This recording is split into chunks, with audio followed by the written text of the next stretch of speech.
दर्शक बंधु भारत में आरंभ होगा जाऊँगी जनगणना एवं यही जनगणना को नहीं बहुत किसी वीडियो न्यूज रे प्रसारण होउछि एवं आपण मानक मन रे निहाती बहुत किसी डाउट मध्य आसुथबो जेमिति कि बहुत किसी प्रश्न आसुथबो एही जनगणना केबे आरंभ होबो केते गोटी प्रश्न पचारिबे केउ विषय रे प्रश्न पचारिबे काहाकू प्रश्न पचारिबे एवं कौन कौन इनफॉरमेशन हमको देबाकू पड़िबो कौन सब डॉक्यूमेंट लागिबो जदि आमे सरकार को एही समस्त डाटा देबानी तेबे कौन प्रॉब्लम हबो एही समस्त डिटेल्स आजिका वीडियो रे आमे गोटी गोटी करी आलोचना करिबा जेमिति कि तेबे सांग माने प्रथम प्रश्नटी देखिबा जदि आमे सरकार को सहायता करिबा नाही सरकार अधिकारी जेतेबेले आम घर को आछंती आमे भूल इनफॉरमेशन देबा किंबा आम घरटी लॉक करी रखिबा सरकार को सहायता प्रदान करिबा नाही तेबे कौन प्रॉब्लम हबो देखंतु जदि आमे सरकार को सहायता करू नाहंती जनगणना रे याकु नै गोटे एक्ट अछि एवं एही आईन अनुसार जदि जेकोसी व्यक्ति उत्तर देवाई मना करती किंबा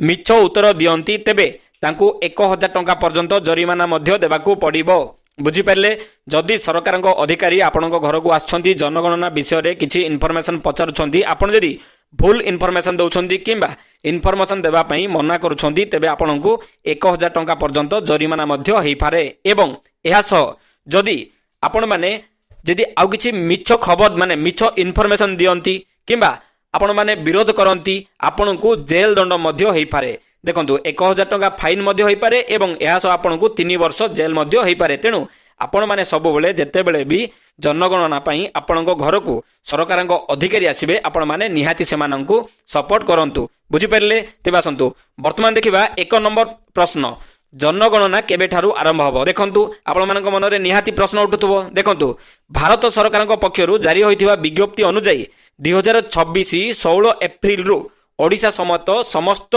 भारत रे माने पूरा देश रे जनगणना आरंभ हेबा पई जाउछि बुझि परले केबे आरंभ हबो देखंतु 2 नंबर प्रश्न हला केते गोटी प्रश्न पचारिबे एवं काहाकू प्रश्न पचारिबे देखंतु एथिरे घर रे जेउ मुखिया थिबे गोटे घर रो जेउ मुखिया थिबे सेही मुखिया को टोटल 33 टी प्रश्न पचारिबे सरकार जो अधिकारी आसीबे से कौन करेंगे आपन को 33 गोटी प्रश्न पचारिबे ए प्रश्न विषय कौन कौन थिबो देखंतु एही प्रश्न गुड़िक मुख्यतः आपण घर आपण परिवार सदस्य आपण व्यवहार करथुवा समस्त सुविधा गाड़ी मोबाइल एही समस्त डिटेल्स विषय से माने पचारिबे बुझी परले तेबा संतु 3 नंबर देखिबा कौन कौन प्रश्न पचारिबे वर्तमान में गोटी गोटी करी समस्त प्रश्न वर्तमान देखिबा देखंतु प्रथम प्रश्नटी हला बिल्डिंग नंबर आपण जदि एनएससी रे रहउछंती किंबा बीएमसी रे रहउछंती निहाती भाबे आपण घर गोटे नंबर टी स्टिकर मरा हेतिबो जदि आपण ग्रामांचल रे रहउछंती निहाती भाबे ग्रामांचल रे मध्ये गोटे नंबर टी रुहे प्रति घर रो गोटे नंबर रुहे सेही नंबर टी आपण को देबाको पड़िबो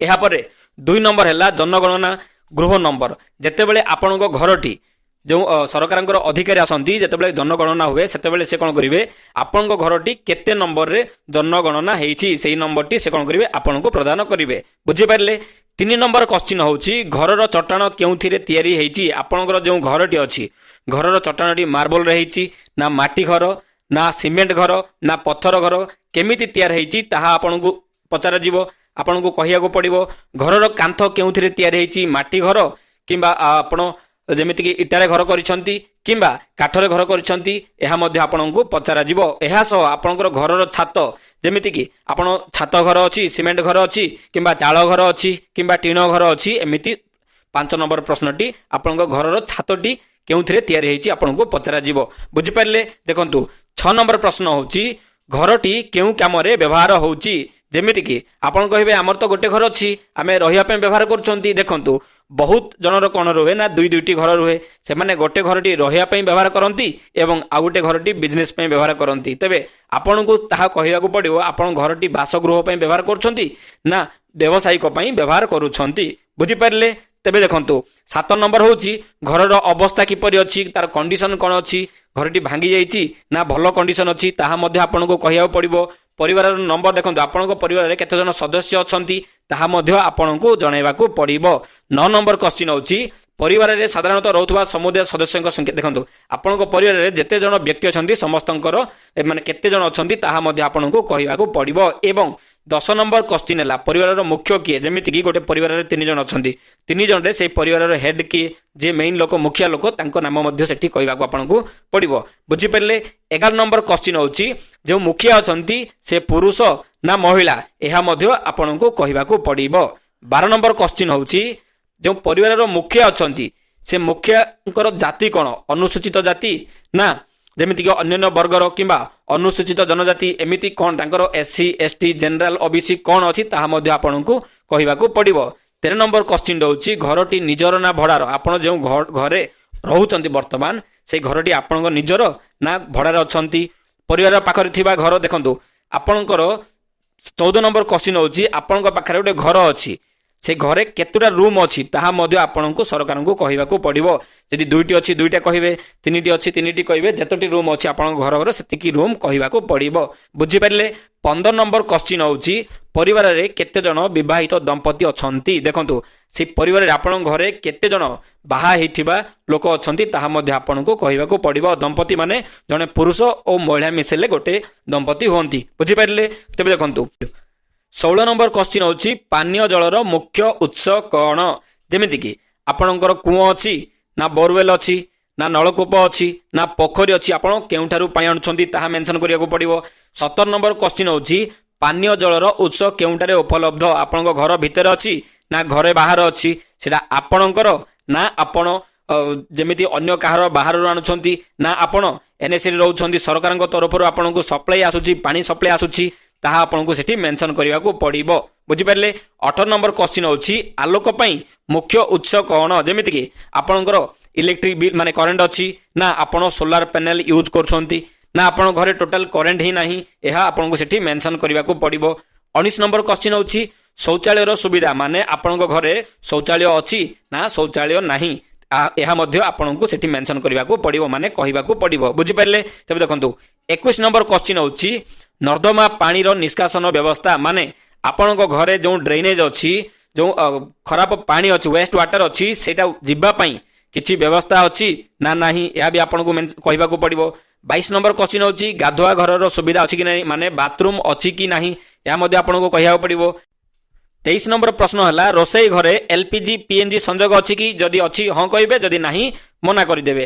24 ନମ୍ବର କ୍ୱେଶ୍ଚିନ୍ ହେଲା ରୋଷେଇ ପାଇଁ ବ୍ୟବହୃତ ହେଉଥିବା ମୁଖ୍ୟ ଜାଳେଣୀ ମାନେ ଆପଣ ଗ୍ୟାସରେ ୟୁଜ୍ କରୁଛନ୍ତି, ଗ୍ୟାସରେ ରାନ୍ଧୁଛନ୍ତି କି କିମ୍ବା କାଠରେ ରାନ୍ଧୁଛନ୍ତି କି କିମ୍ବା ଇଲେକ୍ଟ୍ରିକ୍ ୟୁଜ୍ କରି ରାନ୍ଧୁଛନ୍ତି କି, ଏହା ମଧ୍ୟ ଆପଣଙ୍କୁ ମାନେ କହିବାକୁ ପଡ଼ିବ। 25 ନମ୍ବର କ୍ୱେଶ୍ଚିନ୍ ହେଉଛି ଆପଣଙ୍କ ଘରେ ରେଡ଼ିଓ ଅଛି କି? ରେଡ଼ିଓ ମାନେ ପୁରୁଣା ଆଗେ ଯେମିତି ଆମେ ରେଡ଼ିଓ ବ୍ୟବହାର କରୁଥିଲେ ସେ ରେଡ଼ିଓ ଅଛି ନା ନାହିଁ ତାହା ମଧ୍ୟ ଆପଣଙ୍କୁ କହିବାକୁ ପଡ଼ିବ।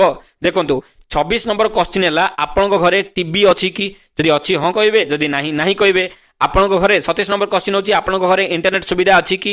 ଯଦି ଅଛି ହଁ କହିବେ। ଇଣ୍ଟରନେଟ୍ ସୁବିଧା ମାନେ ମୋବାଇଲ ଯେଉଁ ବ୍ୟବହାର କରୁଛନ୍ତି ସେଇ ଇଣ୍ଟରନେଟ୍ ସୁବିଧା ନୁହଁ, ଆପଣଙ୍କ ଘରେ ଯେମିତିକି ଜିଓ ଫାଇበር ଅଛି କି ଆଉ କିଛି ଏମିତି ଇଣ୍ଟରନେଟ୍ର ସୋର୍ସ ଅଛି ତ ହଁ କହିବେ, ଯଦି ନାହିଁ ମନା କରିଦେବେ। ବୁଝିପାରିଲେ? 28 ନମ୍ବର ହେଲା ଆପଣଙ୍କ ଘରେ କମ୍ପ୍ୟୁଟର କିମ୍ବା ଲ୍ୟାପଟପ୍ ଅଛି କି? ଯଦି ଅଛି ହଁ କହିବେ, ଯଦି ନାହିଁ ମନା କରିବେ। 29 ନମ୍ବର କ୍ୱେଶ୍ଚିନ୍ ହେଉଛି ଆପଣଙ୍କ ଘରେ କେତୋଟି ମୋବାଇଲ ଫୋନ୍ ଅଛି? ସ୍ମାର୍ଟଫୋନ୍ ଅଛି କି? ମୋବାଇଲ ଫୋନ୍ ଅଛି କି? ଟେଲିଫୋନ୍ ଅଛି କି? ଏହା ମଧ୍ୟ ଆପଣଙ୍କୁ କହିବାକୁ ପଡ଼ିବ। ଏବଂ 30 ନମ୍ବର କ୍ୱେଶ୍ଚିନ୍ ହେଉଛି ଆପଣଙ୍କ ଘରେ ସାଇକେଲ ଅଛି ନା ସ୍କୁଟର ଅଛି ନା ମୋଟର ସାଇକେଲ ଅଛି ନା ମୋପେଡ୍ ଅଛି, ଏଇଭଳି ଯାହା ବି ଥିବ ଆପଣଙ୍କୁ ସେଠି କହିବାକୁ ପଡ଼ିବ। ବୁଝିପାରିଲେ? 31 ନମ୍ବର କ୍ୱେଶ୍ଚିନ୍ ହେଉଛି ଆପଣଙ୍କ ଘରେ କାର୍, ଜିପ୍, ଭ୍ୟାନ୍ ଏମିତି କିଛି ବଡ଼ 4 ଗାଡ଼ି ଅଛି କି?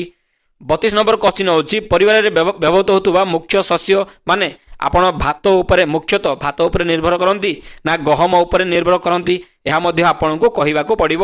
ଏବଂ ଏହା ସହ ଆଉ ଗୋଟେ ଲାଷ୍ଟ କ୍ୱେଶ୍ଚିନ୍ ହେଉଛି 33 ନମ୍ବର ଆପଣଙ୍କର ଗୋଟେ ମୋବାଇଲ ନମ୍ବରଟି ତାଙ୍କୁ ଦେବାକୁ ପଡ଼ିବ।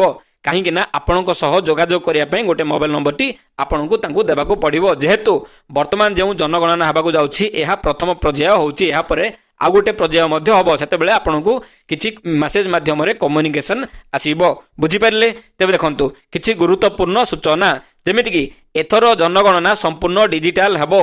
ଆପଣଙ୍କର ଘରକୁ ଯେଉଁ ସରକାରୀ ଅଧିକାରୀ ଆସିବେ, ବର୍ତ୍ତମାନ ଏଥର ଯେଉଁ ଜନଗଣନା ହେବ ସେଥିରେ ସେମାନେ ପେପର କଲମ ନେଇ ଆସିବେ ନାହିଁ, ସେମାନେ ଡାଇରେକ୍ଟ ସେମାନଙ୍କର ମୋବାଇଲ ନେଇ ଆସିବେ। ମୋବାଇଲ ଗୋଟେ ଏପ୍ ମାଧ୍ୟମରେ କିମ୍ବା ଲ୍ୟାପଟପ୍ରେ ଗୋଟେ ଏପ୍ ମାଧ୍ୟମରେ ଆପଣଙ୍କର ସମସ୍ତ ଡାଟାକୁ ସେମାନେ ଏଣ୍ଟ୍ରି କରିବେ। ବୁଝିପାରିଲେ?